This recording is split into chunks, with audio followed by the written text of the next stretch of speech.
이곳은 세계 최고의 박물관 루브르.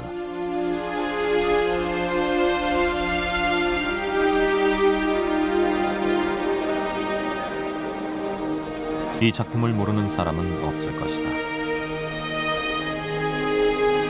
세계에서 가장 유명한 그림 중 하나인 모나리자다.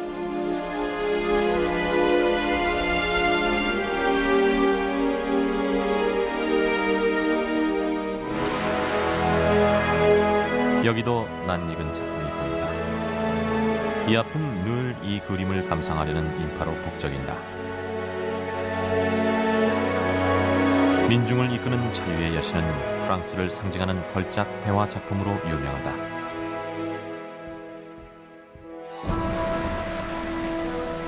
한데 루브르가 오늘날 최고의 박물관으로 군림하게 된 이유는 무엇일까? 역사가 깊은 루브르 궁전 건물에는 곳곳에 수수께끼 같은 문자들이 새겨져 있다.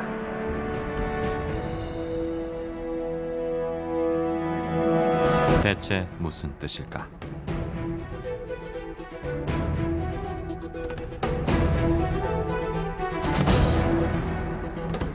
내부에도 어둑한 의문의 공간이 많다. 전시실 안으로 들어섰는가 합니다.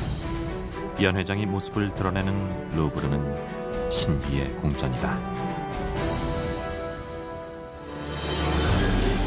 지금부터 전혀 다른 모습의 루브르를 만나보자. 신비롭고 은밀한 루브르.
파리를 동쪽에서 서쪽으로 가르며 흐르는 센강.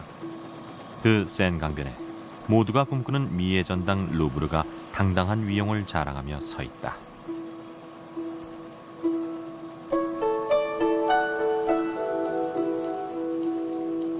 박물관은 길이만 1.5km, 전시 공간을 모두 합치면 6,386제곱미터다. 회화와 조각 등 8개 분야로 분류되어 있는 보유 작품만도 자그만치 37만 점이나 된다. 루브르는 프랑스가 자랑하는 미의 성지다. 전시관은 모두 3동으로 이루어져 있다.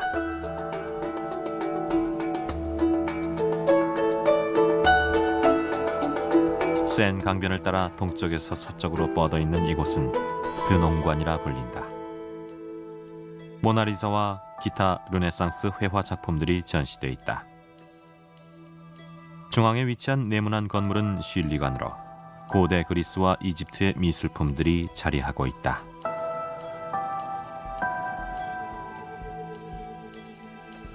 그리고 이곳은 리슐리의 관이다.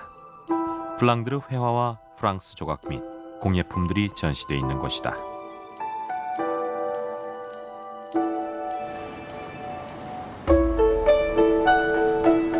그럼 루브르로 들어가 보자. 루브르는 본디 프랑스의 궁전이었다. 12세기에 축조된 루브르 궁전은 600년간 프랑스 왕들의 보금자리 역할을 해줬다. 그런데 그런 곳이 어떻게 박물관이 된 것일까?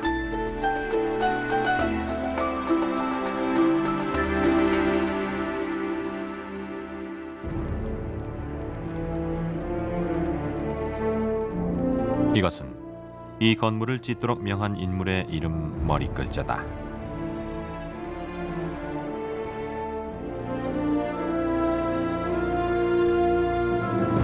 바로 이 인물이 루브르 궁전을 박물관으로 탈바꿈시켰다.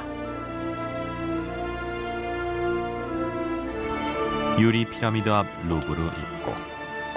안으로 들어가서 루브르가 박물관이 된 사연을 알아보자.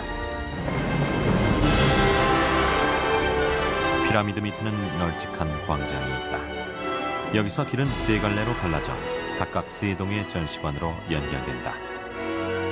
끝없이 뻗어있는 복도를 따라서 오늘의 첫 번째 방문지는 센강변에 자리하고 있는 근원관이다.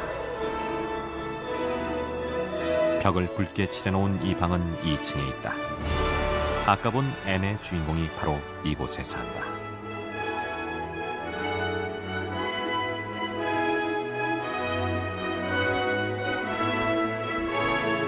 누구일까?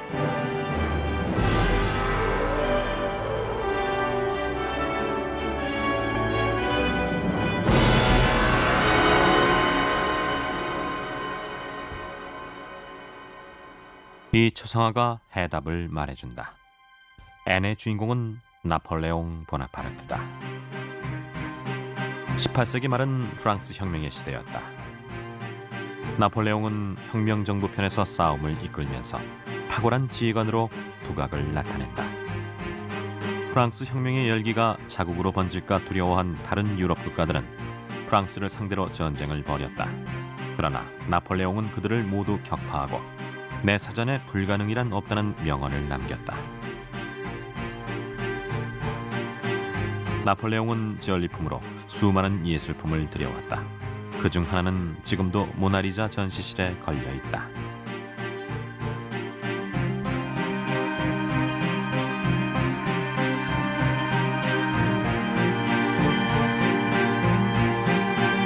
모나리자의 맞은편을 보면 파올로 베로네스의 작품 가나의 혼례가 벽면을 가득 메우고 있다. 이것은 루브르에서 가장 큰 작품으로 가로가 10m, 세로가 6.7m에 이른다.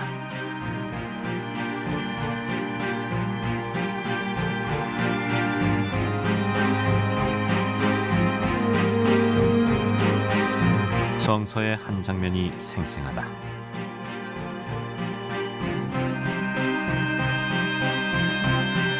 예수가 어떤 결혼식에 참석했다가 물을 포도주로 바꿔놓는 광경이다. 사람들 앞에서 처음으로 기적을 행하는 예수의 모습을 자신만만하게 묘사한 대작이다.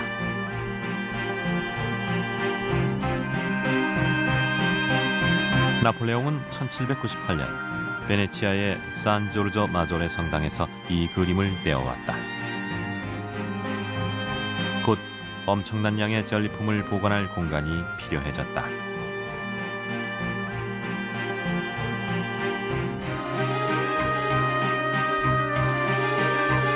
그는 루브르 궁전을 개조, 박물관을 만들기로 하고 곧 대형 건물을 세우는 작업에 들어간다. 박물관이자 집무실, 사저 역할을 함께 해줄 건물을 지은 것이다. 나폴레옹은 유럽 전역에서 프랑스로 미술품을 모아들였다. 약 5,000점에 달하는 엄청난 양이었다.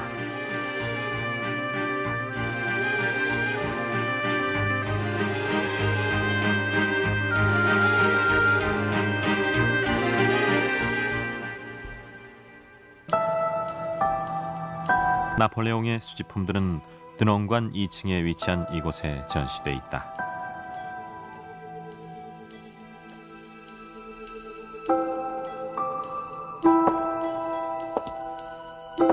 나폴레옹은 루브르 건축가들에게 거대한 것은 영원히 아름답다고 말함으로써 영감을 주려고 노력했다.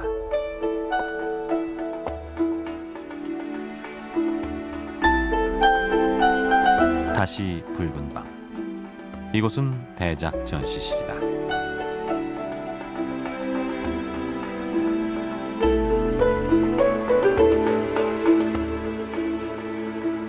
이곳에 전시된 작품은 하나같이 큰 규모를 자랑한다.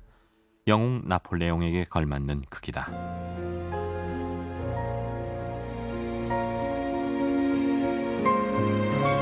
이것은 그로의 자파의 페스트 격리소를 방문한 나폴레옹 보나파르트라는 작품이다.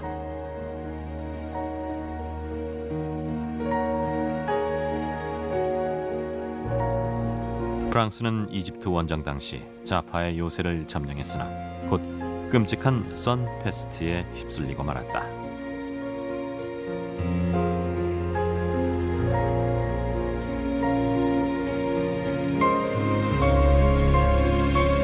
병제들을 위문하는 나폴레옹. 이 작품은 전염도 두려워하지 않고 병사들을 위문한 나폴레옹의 용기와 인간의 찬사를 보내고 있다.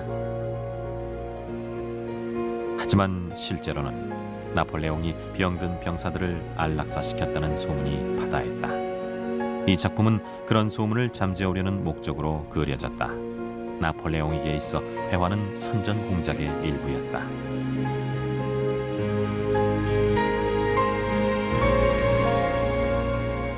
이것은 루브르에 있는 나폴레옹의 추상화 중 가장 귀중한 작품으로 다비드가 그린 것이다.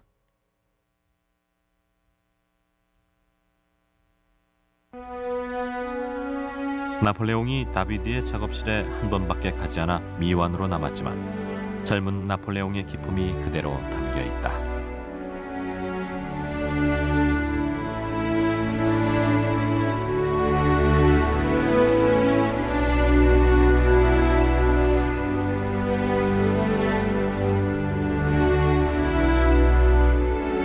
이것은 화가 다비드의 자화상이다. 그는 나폴레옹을 보고 첫눈에 마음을 빼앗겼다. 다비드는 화가였으나 혁명운동에도 몸을 던진 열정적인 인물이었다. 뭔가 결단을 내린 듯한 표정이다. 그는 훗날 나폴레옹의 궁정화가로 임명됐다.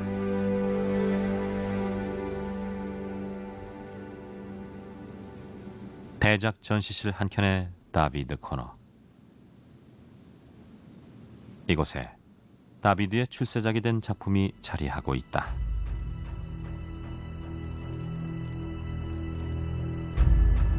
호라티우스 형제의 맹세는 고대 로마의 전설을 그린 작품이다.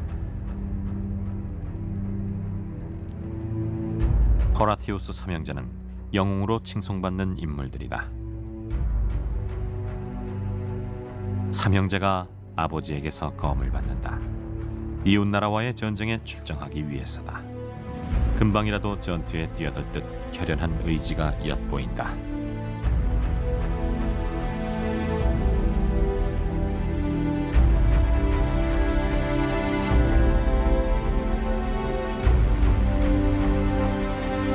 작품 오른쪽에는 삼형제의 누이들이 비탄에 젖어 있다. 차분한 색조로 표현된 이들의 슬픔은 남성들의 영웅주의와 대조를 이룬다.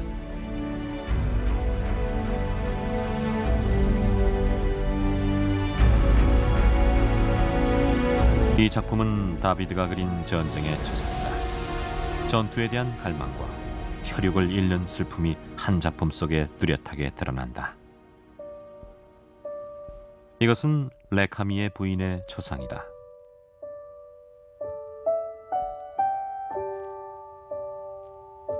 레카미의 부인은 파리 사교계에서 인기가 높은 여인이었다.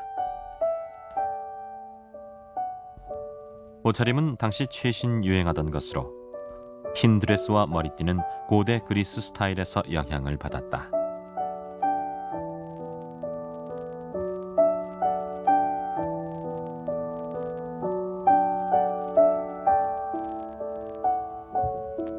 사교계의 아리따운 여인이 생생하게 묘사된 모습 속에 다비드의 빼어난 실력이 유감없이 드러난다.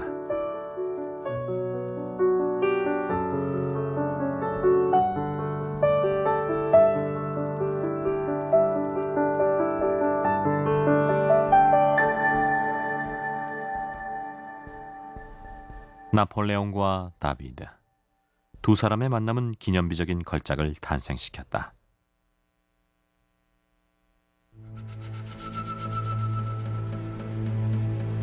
이 작품은 나폴레옹 1세의 대관식이다. 가로 9m, 세로 6m의 대작이다. 나폴레옹이 프랑스 황제로 등극하는 모습을 보여주고 있다. 역사적인 순간이 화려한 묘사 속에 빛을 발한다.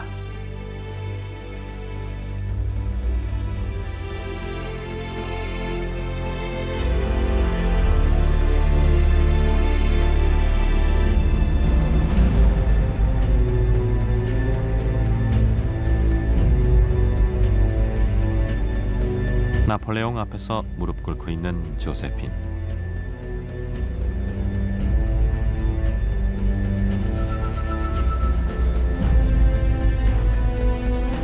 참석자는 나폴레옹의 누이 동생들과 유력한 정치인과 귀족, 그리고 특히 놀라운 것은 작품 안에 있는 200여 명의 인물들이 모두 꼼꼼하게 묘사되어 있다는 것이다. 하나하나가 개인 추상화를 방불케 한다.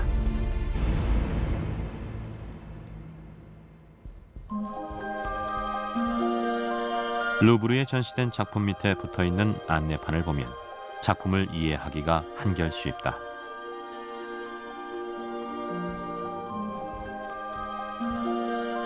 주요 인물의 이름과 얼굴이 상세하게 새겨져 있기 때문이다.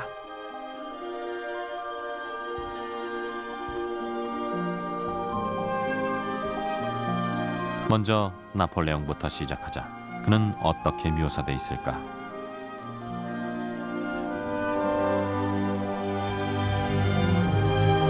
나폴레옹 황제는 끝부분에 모피를 댄 호화로운 천을 휘감고 있다. 그런데 조금 이상한 부분이 눈에 띈다. 왜 왕관을 나폴레옹에게 씌우지 않고 조세핀에게 내리는 것일까? 이 작품을 위한 다비드의 습작을 보면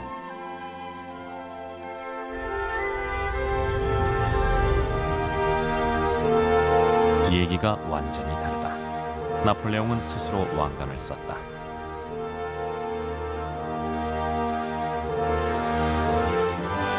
이것이 시산이었다. 하지만 다비드는 이 장면을 나폴레옹이 이미 왕관을 써보고 조세핀에게 왕관을 내리는 것으로 바꾸었다.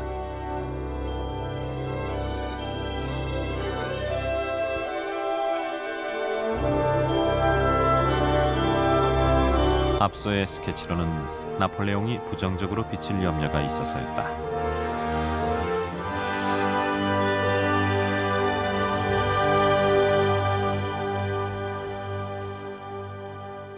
다음으로 나폴레옹 뒤에 있는 인물을 살펴보자.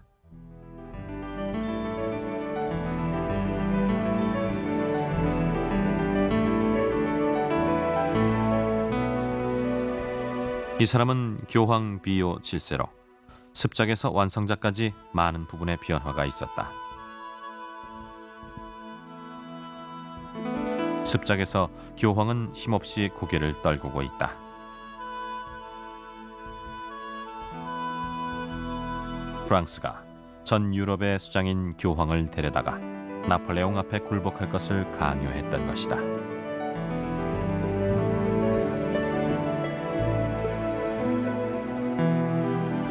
한데 완성작에서는 교황이 오른손을 들고 축하의 몸짓을 하고 있다.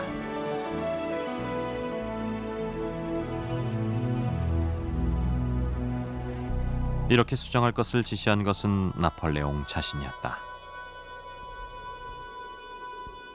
나폴레옹은 작품을 통해 교황이 나폴레옹의 황제 등극을 인정하고 축복했다는 것을 확실히 알리고자 했다.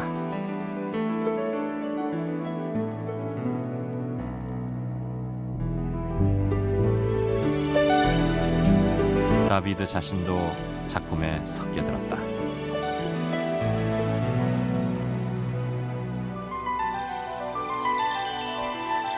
스케치하는 모습이 보인다.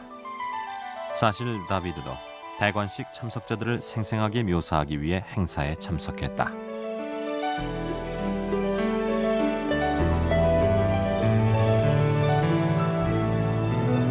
작업실로 돌아간 다비드는 3년간 전력을 다해 일한 끝에 이 작품을 완성해냈다.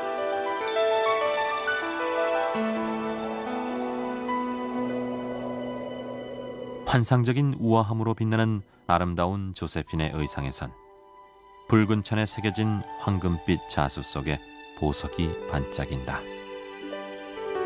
다비드는 주요 참석자들의 의상을 사실적으로 묘사하기 위해 직접 그 의상을 빌렸다고 한다.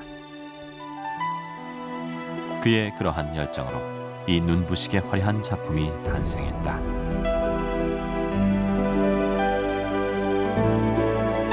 나폴레옹은 선전 공작의 목적으로 이 작품을 주문했지만 다비드는 그 이상의 것을 창조해냈다.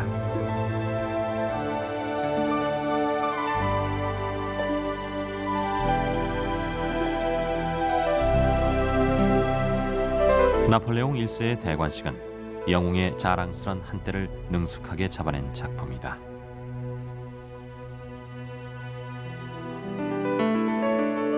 완성된 그림을 본 나폴레옹은 이렇게 말했다고 한다.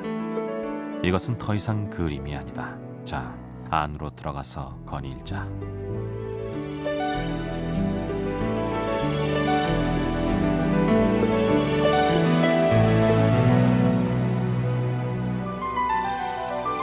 이 그림이 처음 루브르에 전시되자 수많은 시민들이 루브르를 가득 메웠다.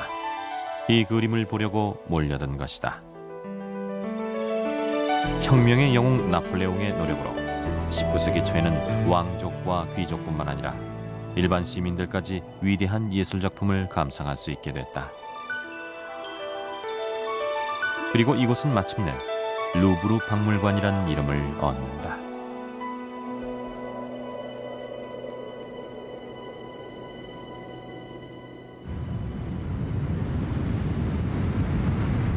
지금 지나고 있는 곳은 서쪽을 향해 서 있는 리슐리에간의 외벽이다.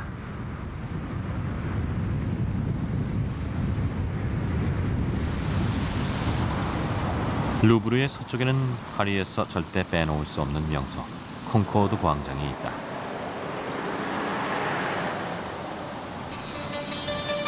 중앙에 오벨리스크가 보인다.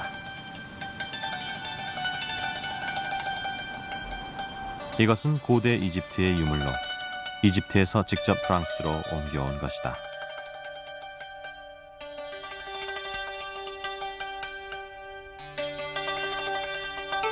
오벨리스크도 루브르와 연관이 깊다. 그런데 루브르와 고대 이집트 문명이 어떻게 인연을 맺게 됐을까?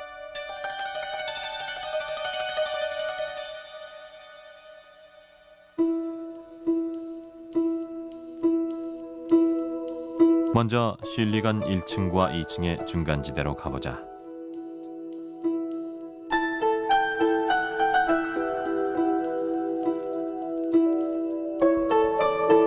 이곳에 고대 이집트 전시실이 있다.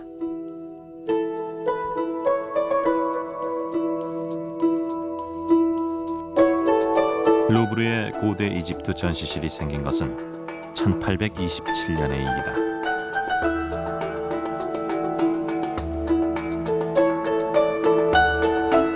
여기선 선사시대 것부터 4500년 된 것까지 약 5만 5천 점의 유물을 보유하고 있다. 세계에서 가장 훌륭한 컬렉션이라 해도 무리가 없을 것이다.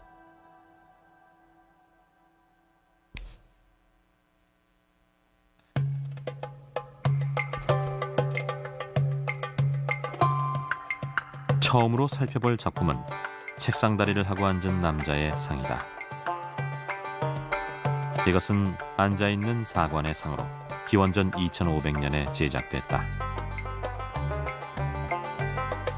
사관이란 이집트의 왕 파라오의 말을 받아 적는 사람을 이르는 말로 당시 사관이면 엘리트에 속했다.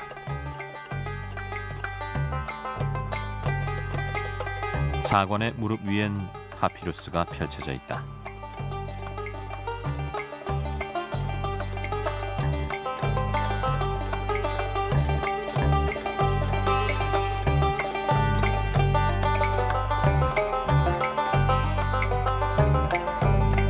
크게 뜬 눈에는 수정이 영롱하다.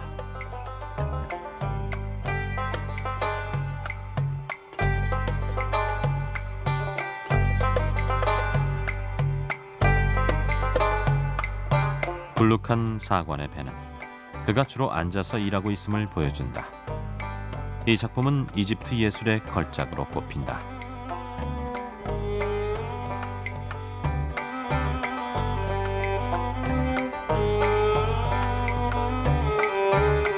이것은 호루스로 매의 머리를 하고 있는 신이다.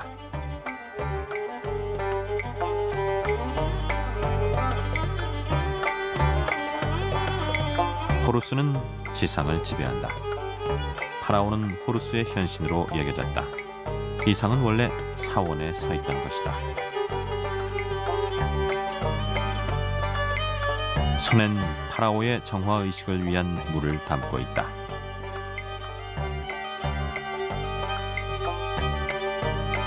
고대 이집트인들은 인간과 동물이 합쳐진 형상의 신들을 숭배했다.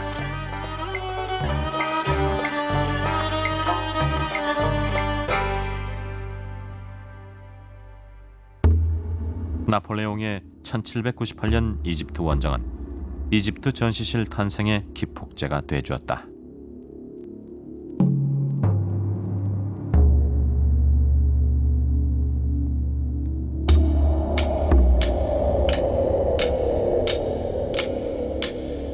나폴레옹은 이집트로 군대만 이끌고 간 것이 아니라 대규모 학술 연구팀도 꾸려 동행했는데 바로 이들 학자들이 중대한 고고학적 발견을 이뤄낸다. 그것은 바로 로제타석이었다. 윗부분을 메우고 있는 것은 상형 문자다. 1500년간 누구도 이 문자를 해독하지 못했다.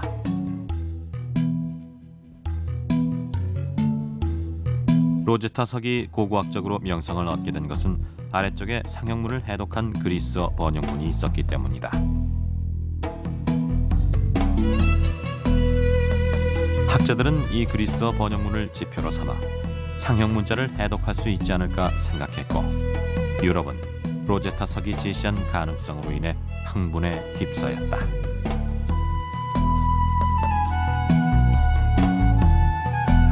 (1822년) 한 프랑스 학자가 마침내 상형 문자를 해독한다. 그의 이름은 장 프랑스와 샹폴리옹이었다. 그는 루브르의 이집트 전시관을 따로 만들 것을 제안, 이집트 전시관 초대 큐레이터가 되기도 했다.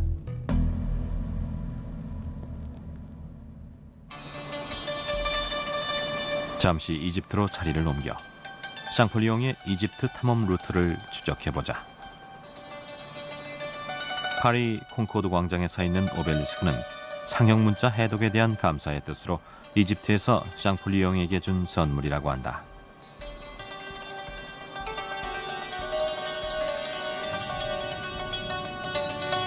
이곳은 고대 이집트의 수도 테베에 위치한 왕가의 골짜기로 현재는 룩소르로 불리고 있다. 이곳 지하에 약 60여 기의 파라오의 무덤이 숨겨져 있다.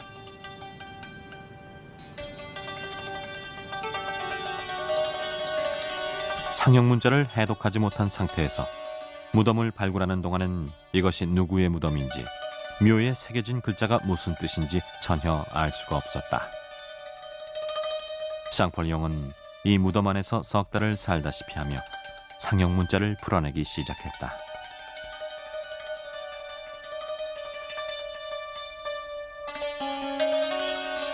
이것은 무덤 벽화의 일부다. 샹폴리옹이 벽화의 일부를 떼어 프랑스로 가져온 것으로 현재 루브르 최고의 보물 중 하나다. 여기엔 여신 하토르가 저승의 문 앞에서 파라오 세티 1세를 맞이하는 모습이 묘사되어 있다. 대체 어떻게 이런 정보를 알아냈을까? 샹폴리옹은 벽화 윗부분에 새겨진 상형 문자에 주목했다. 세티 1세. 무덤이 세티 1세의 것으로 밝혀진 것은 샹폴리옹이 상형 문자를 해독했기 때문에 가능했다. 세티 1세의 이름 옆에는 이런 문구가 새겨져 있다. 태양신과 같이 그대도 영생을 누리리라.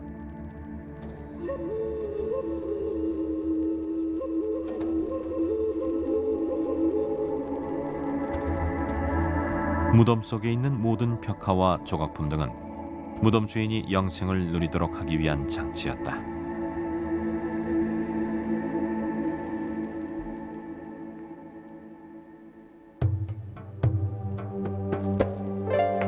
이것은 샹폴리옹이 만든 전시실로 지금도 전시실로 이용되고 있다.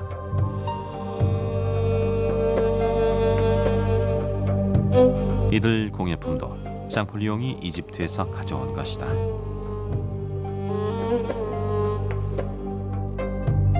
이 전시실 개관 시 위대한 스핑크스가 파리의 시민들을 사로잡았다. 이 작품은 높이가 2m, 길이가 4.8m나 되는 대작이다. 사자의 몸에 파라오의 머리를 하고 통치자에게 맹수의 전기를 불어넣는 스핑크스. 스핑크스들은 이집트의 사원화포를 지켰다. 그리고 이것은 스핑크스를 뒤에서 잡은 모습으로 일반 관람객들은 보기 힘든 광경이다.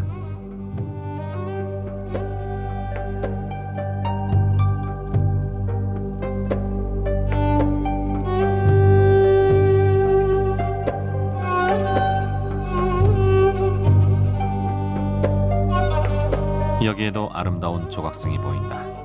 이것은 제물을 바치는 짐꾼이다.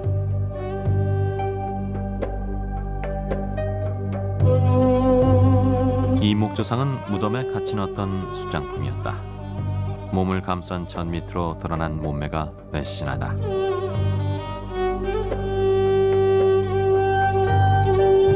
손엔 물병을 들고 있다.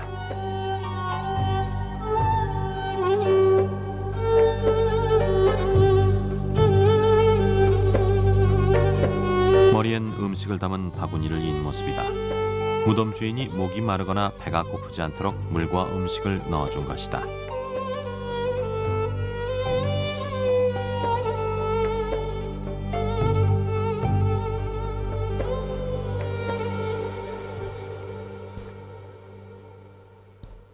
샹폴리옹이 이집트에서 가져온 것 중 꼭 봐둬야 할 것이 또 있다. 바로 드제드오르의 석관이다.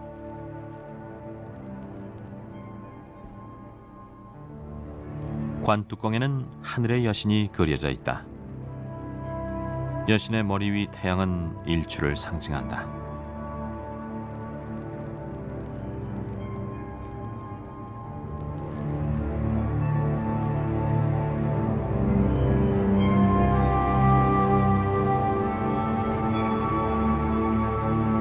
관 바닥에는 죽은 자를 받아들이는 첫승의 여신이 보인다. 석관 안에 하늘과 땅이 모두 그려져 있어 일단 석관을 닫으면 관 안에서 삶의 순환이 계속된다. 영원한 밤과 낮이 끝없이 이어지는 것이다. 샹폴리옹은 이렇게 말했다. 이집트 사람들이 가진 영혼 불멸의 믿음과 삶의 의미가 여기에 고스란히 드러난다. 이것은 가장 아름다운 관이다. 과거에도 그랬고 현재도 그렇고 앞으로도 영원히 그럴 것이다.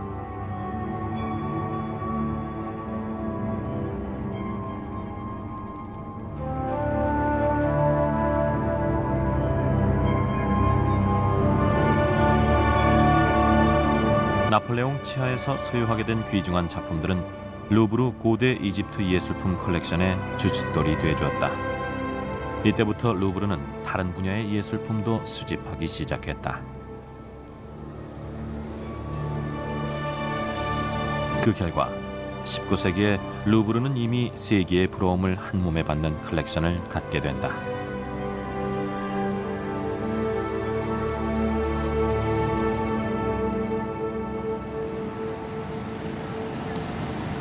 예술의 수도 파리. 이 명성은 19세기에 뿌리를 두고 있다. 아름다운 19세기의 파리에선 어떤 일이 있었을까?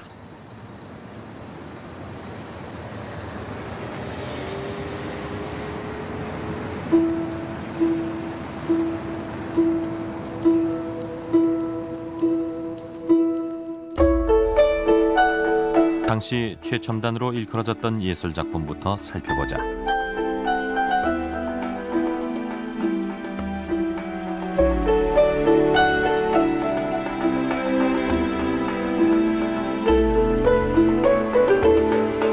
낯익은 붉은 밤, 다시 대작 전시실이다. 나폴레옹 입성 후 프랑스 화가들도 많은 대작을 탄생시켰다.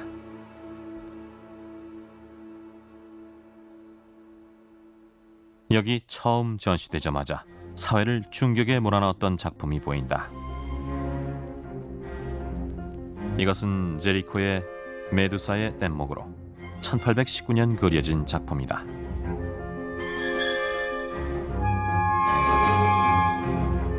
배의 난파 장면을 생생하게 묘사하고 있다.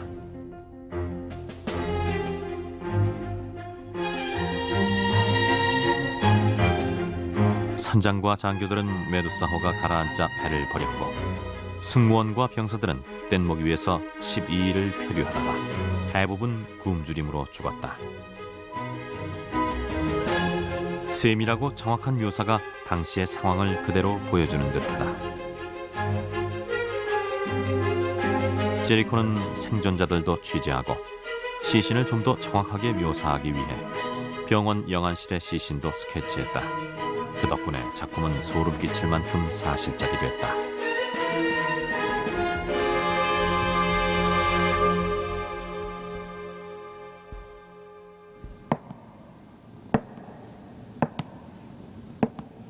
이 우아한 작품은 앵그루의 오달리스크다. 오달리스크란 할렘의 여인을 가리킨다.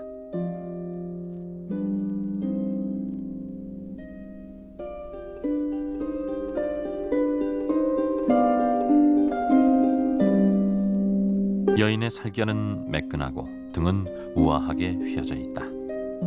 다만 허리가 너무 긴 듯한데 이런 비판은 당시에도 있었다.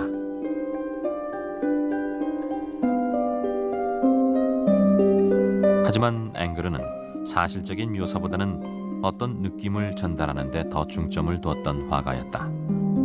솜씨 있게 겹쳐바른 물감을 통해 차갑고 고요한 아름다움이 빛을 발한다. 상체는 여체의 아름다움을 강조하기 위해 고의로 과장한 것이었다.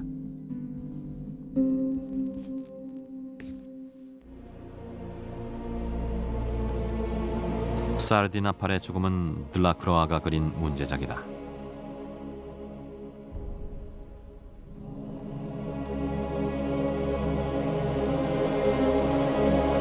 아시리아의 독재자 사르디나팔이 혁명군에 몰려 꼼짝달싹 못하게 된 상황을 묘사한 작품이다. 그의 여인들과 말들이 끔찍하게 살해되고 있다.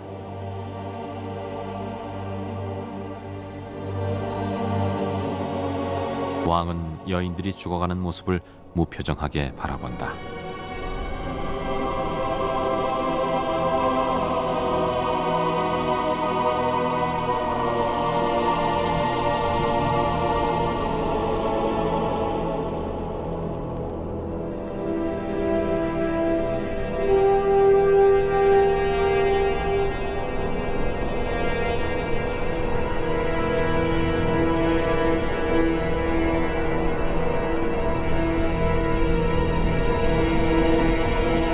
이 작품은 큰 반향을 일으켰고 작품에 대한 평가도 극과 극을 오갔다.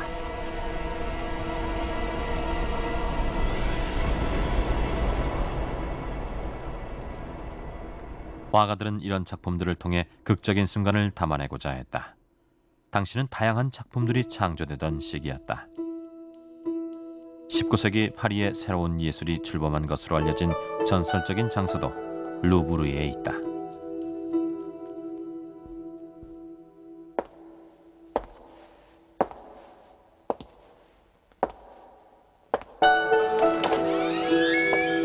이곳은 살롱 캬레. 당시 화가들에게는 특별한 의미를 지닌 곳이었다. 아카데미에서는 1년에 한 차례 이곳에서 전시회를 개최했다.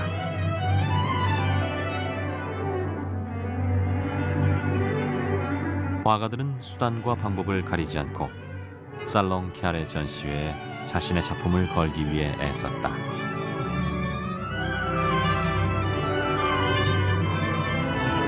시간이 흐르면서 전시회는 이 전시실의 이름을 따 살롱전이라 불리게 됐다.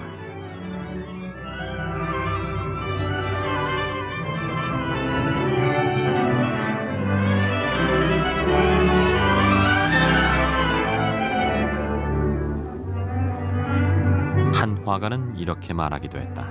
살롱은 전투장이다. 이것은 당시 신문에 게재된 풍자 만화다. 두 화가가 살롱을 무대로 대결을 벌이고 있는 장면인데 오른쪽이 앵그르, 왼쪽이 들라크로아다. 앵그르는 파리 국립미술 아카데미를 최고의 성적으로 졸업한 화가로 젊은 시절부터 천재라 불리며 명성을 얻었다. 살롱전에서 처음 선보인 앵그르의 많은 걸작들이 아직도 대작 전시실 벽을 장식하고 있다.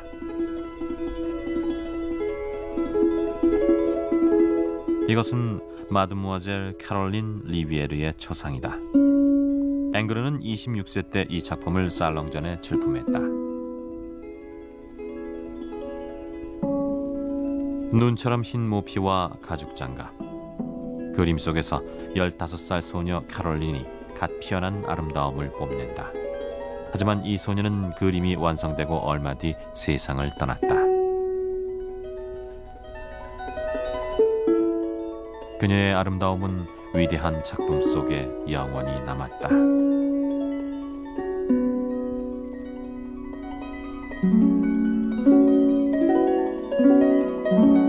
이것은 앵그르가 2년 뒤 살롱전에 내놓은 알팽송에 목욕하는 여인이다.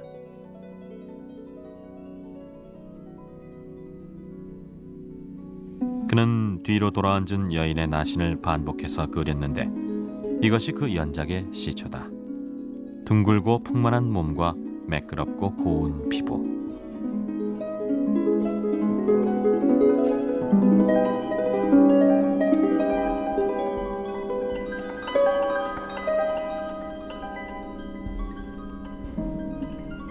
앵그르는 이 포즈를 이상적이라 여겼다.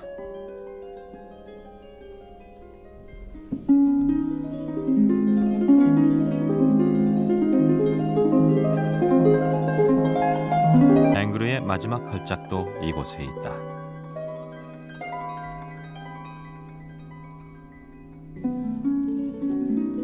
이것은 터키 욕탕으로 앵그르가 82세 때 그린 작품이다.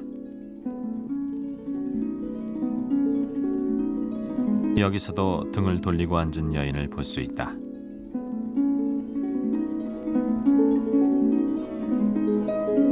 이는 벌거벗은 여인들의 다양한 포즈로 구성된 놀라운 걸작이다.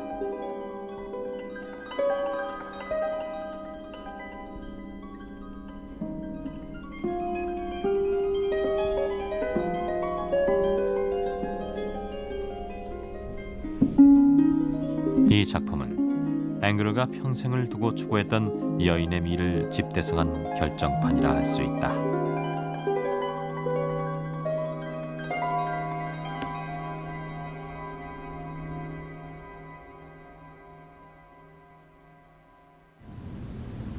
이곳은 대작 전시실 들라크로아 코너. 그의 작품은 드라마틱하고 에너지로 가득 차 있다.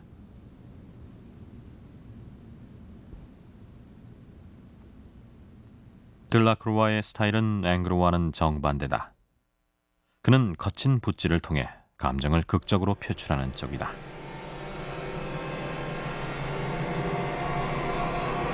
이것은 들라크로아가 24세 때 처음으로 살롱전에 출품한 단테의 조각배란 작품이다.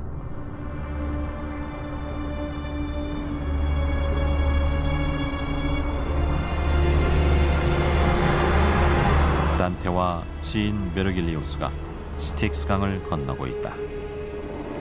망자들이 도움을 청하며 조각배에 매달린다.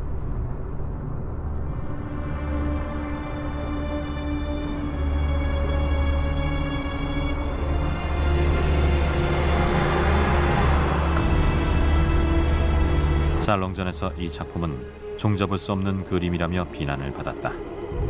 하지만 일부에선 강렬한 격정의 세기를 빼어나게 표현한 재능을 높이 평가하기도 했다.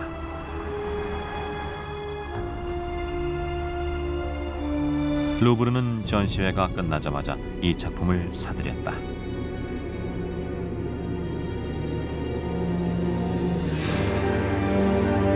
이것은 들라크로아로 하여금 악명을 떨치게 한 작품, 키오스의 대학살이다.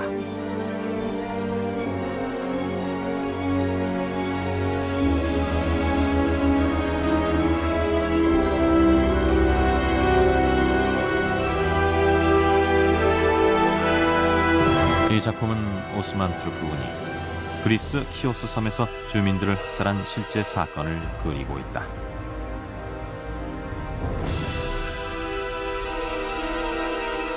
트루크 병사의 표정은 딱딱하고 냉정한 반면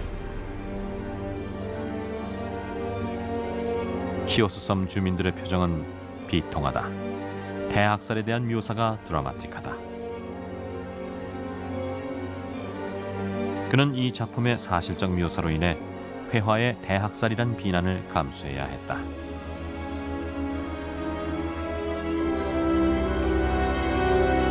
그럼에도 이 작품은 살롱전에서 2등을 차지했고 역시 루브르가 이 그림을 사들였다.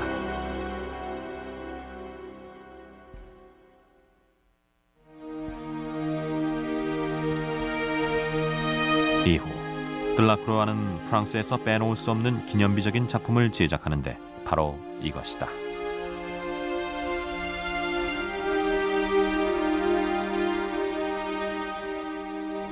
민중을 이끄는 자유의 여신.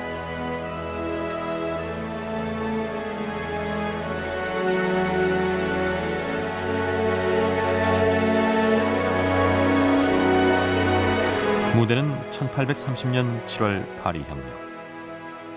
삼색기를 손에 든 자유의 여신이 용감하게 민중을 이끌고 있다.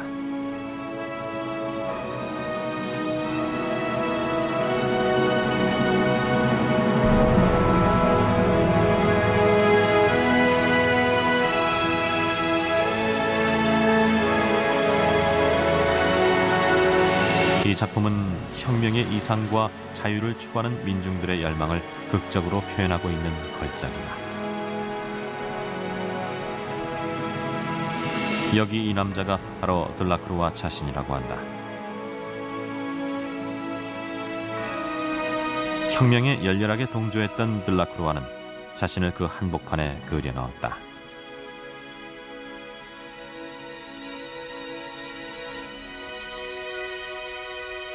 이 작품은 그 다음 해 살롱전에 출품됐고 곧바로 루브르에 팔렸다. 이는 들라크루아의 혁명에 대한 열정과 이상의 표상이었고 프랑스 현대미술의 상징이기도 했다. 이러한 정서는 루브르를 통해 전 국가적으로 퍼져나갔다.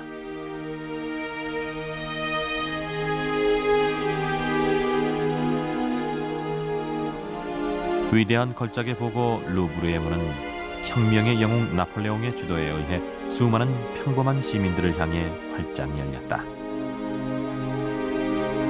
19세기 파리에 넘쳐나는 에너지는 루브르를 최고의 박물관으로 밀어올렸고 미의 사원으로 등극시켰다.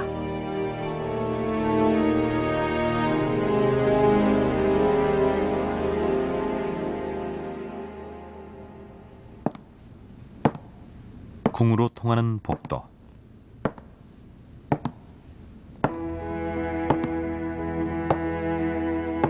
이곳을 아는 관람객은 드물다. 이곳은 나폴레옹 3세의 아파트다.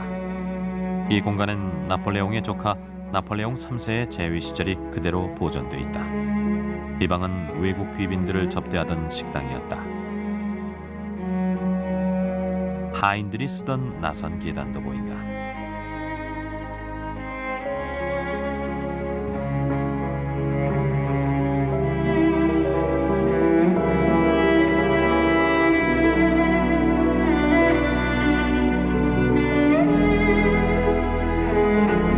샹들리에가 휘황찬란한 연회실. 이곳은 외국의 귀빈들을 초대하던 장소로 매일 밤마다 성대한 파티가 열렸다. 이 방의 가구와 장식도 당시 모습을 간직하고 있다.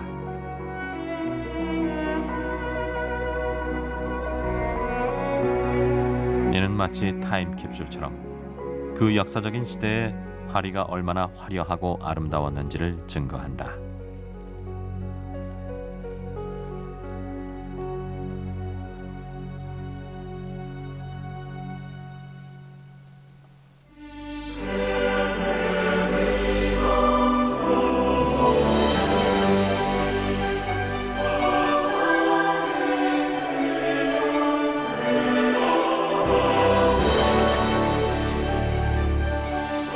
이제 19세기로의 여행은 끝났다. 하지만 그 이후 루브르에 들어온 예술작품 중에도 봐둬야 할 것이 많다. 다음 시간에도 루브르의 귀중한 컬렉션 감상에 동행해 주시길.